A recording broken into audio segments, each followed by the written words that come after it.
Alright guys, it's time to talk about these new Silent Hill The Short Message leaks.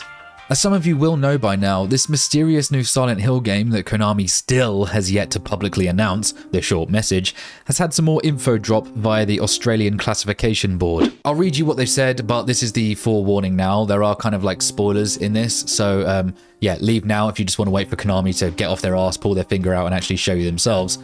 And for those who are greedy for knowledge, like I am, stick around. We'll just wait for those guys to leave. Alright, let's begin.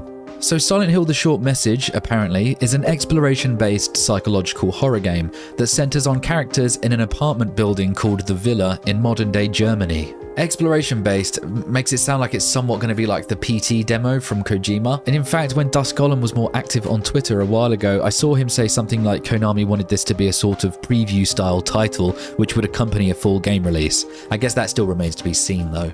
Also, it's set in Germany, which I'm kind of personally surprised to hear because some of the insults that were written on those post-it notes, i.e. Minga, they're very UK-based insults, and I would assume that the whole thing was going to be set in the UK, but then maybe these characters are from the UK living in Germany.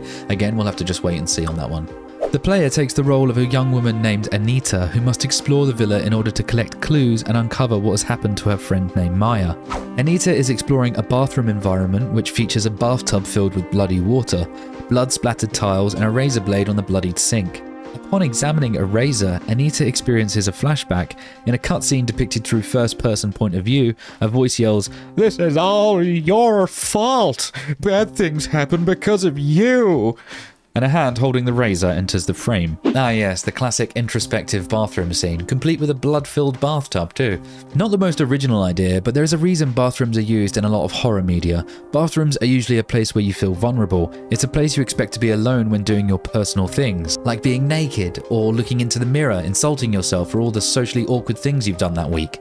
The part where Anita has the flashback with the whole "this is all your fault" thing, it does feel a little bit on the nose, but then again, that is kind of the tone that we could have expected, given that like leaked screenshot where it said "I hate myself" written in her cheek. It's very "tonight will be the night that I will fall for you." But saying that, if the acting is convincing, this could still work. It's all about the delivery, which is why when you read these things written down, it can sound cornier than it actually is, so bear that in mind. The character's left arm enters the frame with horizontal scars evident across the character's wrist. The scene cuts back to a black screen before the razor makes contact with the character's wrist. The following shot features an image of the character's left arm with old and fresh scars. In a cutscene depicted through a mixture of third-person and first-person shots, the player character stands on the edge of a building's rooftop looking down. It's implied that Maya committed sui by jumping off the ledge of a rooftop. So yeah, it's a pretty dark theme that this project's going for. Dealing with the topics of like self-harm and sui are kind of par for the course with Silent Hill. I'd just like everyone to take a moment of silence for Angela.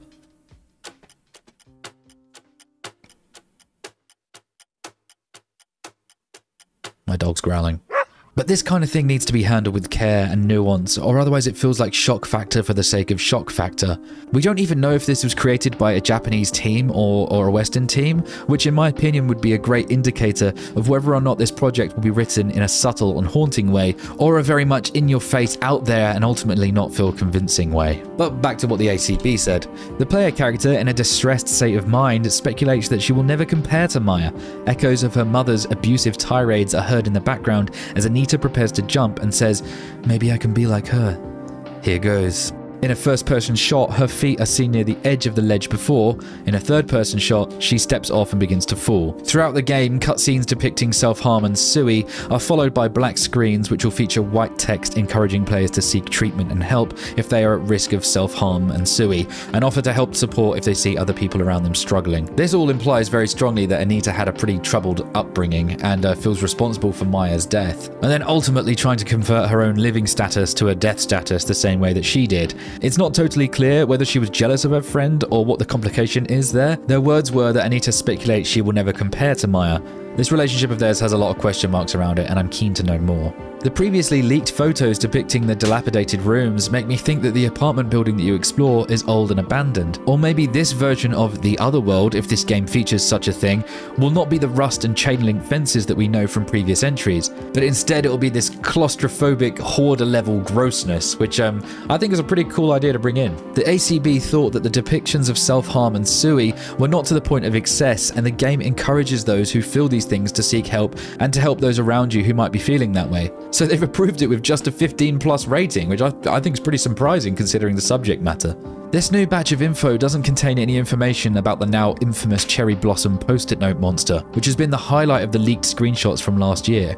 I'm really curious how that element plays out in the game. There's also no mention of combat, which is that's a personal bummer to me. I like my horror games to at least let me cave some skulls when need be. I'm pretty much over the whole just run and hide kind of horror games, and Silent Hill has always featured combat. Not the greatest of combat mechanics, sure, but at least it was there and it was serviceable. Well, that's all the new information that we got from this leak. It's not really a leak. But what are your thoughts on the matter? I'd love to hear them. In fact, I've got the perfect place for you to do it. I would like to take this moment to invite any Silent Hill enthusiasts to join my Discord server. It's a Nitro boosted server and has very recently gone through some great changes. It's very much now a Silent Hill and horror based server where you can stream at 60 FPS at 1080p or higher. You can be 1440p if you want. Discuss your fan theories about Silent Hill. You can post any news or leaks that you find about the upcoming Silent Hill titles and show off your cosplay or artwork and your pets. I really want to get a nice like-minded community going on there, so consider joining. The link will be in the description. There aren't that many people in the server at the moment, but let's change that. And it'll be a great place for us to communicate as well. So yeah, join it. Definitely join it. But anyway, thank you all for watching, guys. Hope you enjoyed the video. Give it a like if you can, and I'll see you when I'm looking at you. Take care. Join the server, though. Definitely join the server.